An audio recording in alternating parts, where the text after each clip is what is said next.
दोस्तों, स्वागत है आप सभी का हमारे YouTube चैनल एपीसी एकेडमी पे। दोस्तों, संविधान संशोधन की बात करें तो संविधान में कुल 106 संशोधन किए जा चुके हैं। इन सभी संशोधन में से 42वां संविधान संशोधन सबसे महत्वपूर्ण संशोधन है। एग्जाम पॉइंट ऑफ व्यू की बात करें तो एग्जाम में काफ़ी क्वेश्चन इस संशोधन से पूछे जाते हैं। ये संशोधन 1976 में किया गया और इस संशोधन को लघु संविधान या फिर मिनी संविधान के नाम से भी जाना जाता है। तो आज हम डिस्कस करेंगे 42वें संविधान संशोधन को। तो 42वां संविधान संशोधन 1976 में किया गया था। ये संशोधन आपातकाल के दौरान किया गया था। 1975 में आंतरिक अशांति के आधार पर आपातकाल लगा था और इसी बीच जो है 42वां संविधान संशोधन भी किया गया था। तो 42वें संविधान संशोधन की बात करें तो इस एक संशोधन में ही संविधान के काफी प्रावधानों में परिवर्तन किए गए थे, चेंजेस किए गए थे। तो बात करें तो ये संविधान का सबसे महत्वपूर्ण संशोधन है। इसे लघु संविधान या फिर मिनी संविधान के नाम से भी जाना जाता है और इस संशोधन को सरदार स्वर्ण सिंह समिति की सिफारिशों को लागू करने के लिए किया गया था।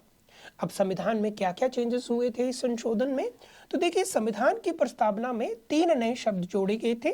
शब्द थे समाजवादी, पंथ निरपेक्षता और अखंडता।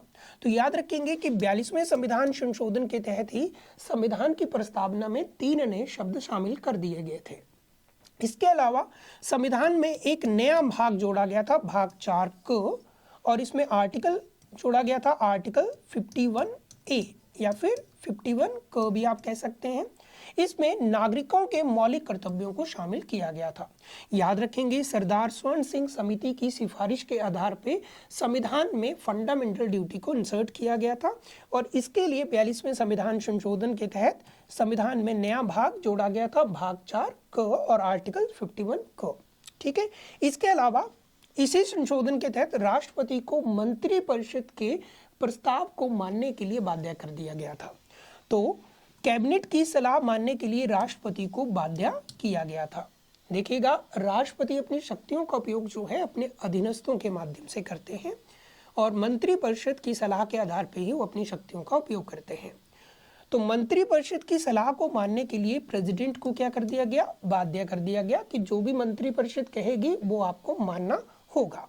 इसके अलावा लोकसभा और विधानसभा का जो परिसमन है वो 1971 की जनगणना के आधार पर 2001 तक जो है तय कर दिया गया। यानी 2001 तक लोकसभा और विधानसभा के सदस्यों की संख्या को निश्चित कर दिया गया, उसके परिसमन को फिक्स कर दिया गया। देखिएगा, लोकसभा और विधानसभा का जो परिसमन है वो प्रति 10 वर्ष के भीतर होता था। जब 10 वर्ष के पश्चात जनगणना होती थी तो उसके बाद लोकसभा और विधानसभा की सीटों में भी जनसंख्या में हुई बढ़ोतरी के कारण परिवर्तन आता था। तो हर 10 साल के बाद परिसमन आयोग का गठन करके लोकसभा और विधानसभा की सीटों में परिवर्तन होता था। तो इस संशोधन के तहत जो है इस परिसमन को 2001 तक जो है तय कर दिया गया। इट मीन्स कि 1976 के बाद और 2001 तक जो है कोई परिसमन नहीं होगा विधानसभा और लोकसभा का, यानी इनकी सीटों में कोई परिवर्तन नहीं होगा। इसके अलावा इस संशोधन के तहत और क्या क्या चेंजेस हुए थे,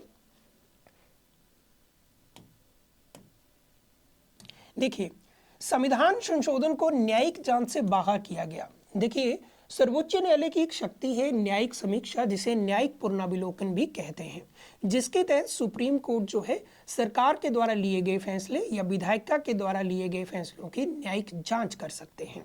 तो जो संविधान संशोधन है उसे न्यायिक जांच से बाहर कर दिया गया कि सुप्रीम कोर्ट इसकी न्यायिक समीक्षा नहीं कर सकता। इसके अलावा लोकसभा तथा राज्य की विधानसभा के कार्यकाल को 5 वर्ष से 6 वर्ष कर दिया गया था। देखिए, लोकसभा और विधानसभा का जो अधिकतम कार्यकाल है वो 5 वर्ष है। इस संविधान संशोधन के तहत इस कार्यकाल को 5 वर्ष से बढ़ाकर 6 वर्ष कर दिया गया। हालांकि अगला संविधान संशोधन जो 44वां संविधान संशोधन था उसके तहत काफी कुछ चीजें जो 42वें संविधान संशोधन में की गई थी उनको पुनः स्थापित कर दिया गया था। तो इस कार्यकाल को पुनः जो है 5 वर्ष 44th अमेंडमेंट में कर दिया गया था। 42वें संविधान संशोधन के तहत इस कार्यकाल को 6 वर्ष कर दिया गया था। इसके अलावा यह व्यवस्था की गई थी कि DPSP directive principle of state policy यानी राज्य की नीति निर्देशक सिद्धांत को लागू करने के लिए, ठीक है, को लागू करने के लिए कानून इस आधार पर अवैध करार नहीं होंगे कि वो फंडामेंटल राइट यानी मौलिक अधिकारों का हनन कर रहे हैं। देखिए, इस संविधान संशोधन के तहत डीपीएसपी यानी directive principle of state policy को फंडामेंटल राइट से ज़्यादा महत्व दिया गया कि अगर डीपीएसपी को इम्प्लीमेंट किया जा रहा है और उसके कारण फंडामेंटल राइट वायलेट हो रहे हैं तो वो नहीं देखा जाएगा। यानी डीपीएसपी को लागू करने के लिए जो भी कानून बनाए जाएंगे उनको अवैध करार नहीं दिया जा सकता इस आधार पे कि वो फंडामेंटल राइट का हनन कर रहे हैं।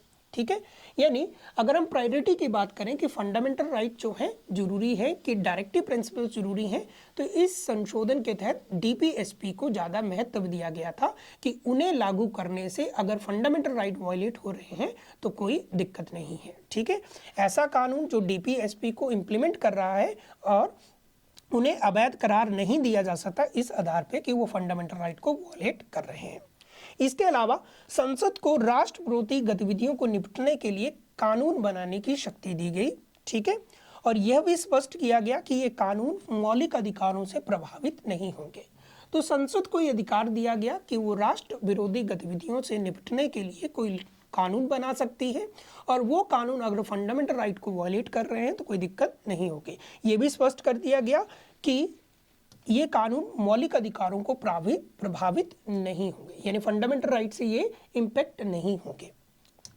इसके अलावा 42वें संविधान संशोधन के तहत 3 नए राज्य के नीति निर्देशक सिद्धांत शामिल किए गए। 3 नए डीपीएसपी जो हैं जोड़े गए थे। एक जोड़ा गया था समान न्याय और निःशुल्क विधिक सहायता उपलब्ध कराना। इसे आर्टिकल अनुच्छेद 39A में शामिल किया गया था। तो आर्टिकल 39A को जो जोड़ा गया है वो 42वें संविधान संशोधन के तहत जोड़ा गया और इसमें व्यवस्था की गई कि राज्य समान न्याय के लिए निःशुल्क विधिक सहायता उपलब्ध कराए। इसके अलावा उद्योगों के प्रबंधन में कर्मचारियों का सहभागिता, तो इसे शामिल किया गया था आर्टिकल 43A। तो 42वें संविधान संशोधन के तहत आर्टिकल 43A भी शामिल किया गया और इसमें उद्योगों के प्रबंधन में जो कर्मचारी हैं उनकी सहभागिता को सुनिश्चित किया गया था। इसके अलावा एक और आर्टिकल जोड़ा गया था आर्टिकल 48A, जिसमें राज्यों को निर्देश दिया गया था कि वो पर्यावरण संरक्षण के संबंध में, ठीक है, नीति निर्माण करें। पर्यावरण संरक्षण तथा संवर्धन और वन एवं वन्य जीवों का संरक्षण करना ये राज्य का एक नीति निर्देशक सिद्धांत है। तो 3 राज्य के नीति निर्देशक सिद्धांत जो हैं इस संशोधन के तहत ऐड किए गए थे, आर्टिकल 39A, आर्टिकल 43A और आर्टिकल 48A।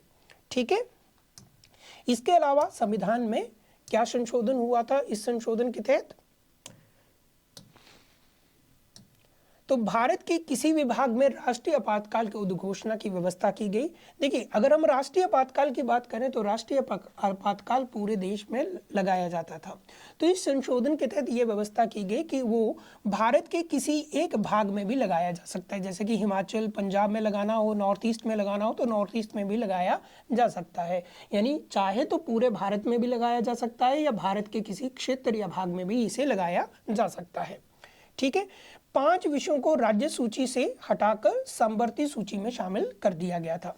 तो देखिए, स्टेट लिस्ट के 5 विषयों को समवर्ती सूची में शामिल कर दिया गया था और ये विषय हैं शिक्षा, वन, वन्य जीव एवं पक्षियों का संरक्षण, नापतोल मेजरमेंट, ठीक है, और न्याय प्रशासन। तो याद रखेंगे इन 5 विषयों को स्टेट लिस्ट से हटाकर समवर्ती सूची में यानी कॉन्करेंट लिस्ट में शामिल कर दिया गया था।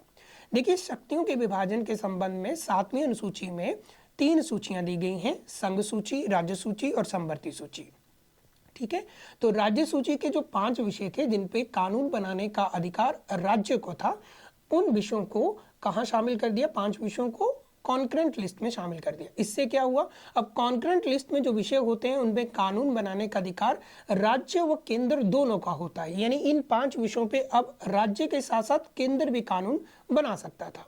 तो 42वें संविधान संशोधन के तहत इन 5 विषयों को कॉन्करेंट लिस्ट में शामिल कर दिया गया।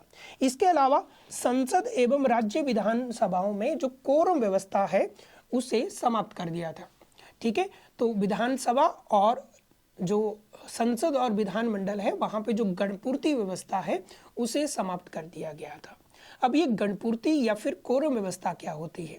देखिए, संसद या विधानमंडल की किसी भी बैठक के लिए यह जरूरी रहता है कि सभा में न्यूनतम सदस्य उपस्थित हों। जैसे कि लोकसभा की बात करें कि लोकसभा की बैठक है तो लोकसभा में मिनिमम सदस्य उपस्थित होने चाहिए, उसी को कोरम कहते हैं। ठीक है, तो संसद और विधानमंडल में जो कोरम व्यवस्था थी इस संशोधन के तहत उसे समाप्त कर दिया गया था। हालांकि 44th अमेंडमेंट के तहत इसे पुनः स्थापित कर दिया गया था। वर्तमान में देखा जाए तो संसद और विधानमंडल में जो कोरम है वो सदन के कुल सदस्यों का 1/10 है। जैसे कि लोकसभा में कोरम कितना होगा? लोकसभा के कुल सदस्यों का 1/10। ठीक है, इसके अलावा अगर हम बात करें तो ये संशोधन जो है 42वें संविधान संशोधन के तहत संविधान में किए गए थे।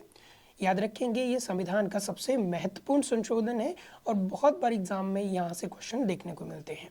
तो ये था हमारा आज का वीडियो। होप्स हो कि आपको ये अच्छा लगा हो। अगर आपको वीडियो अच्छा लगे तो इसे लाइक, शेयर और कमेंट जरूर करें और हमारे चैनल को सब्सक्राइब करें। धन्यवाद।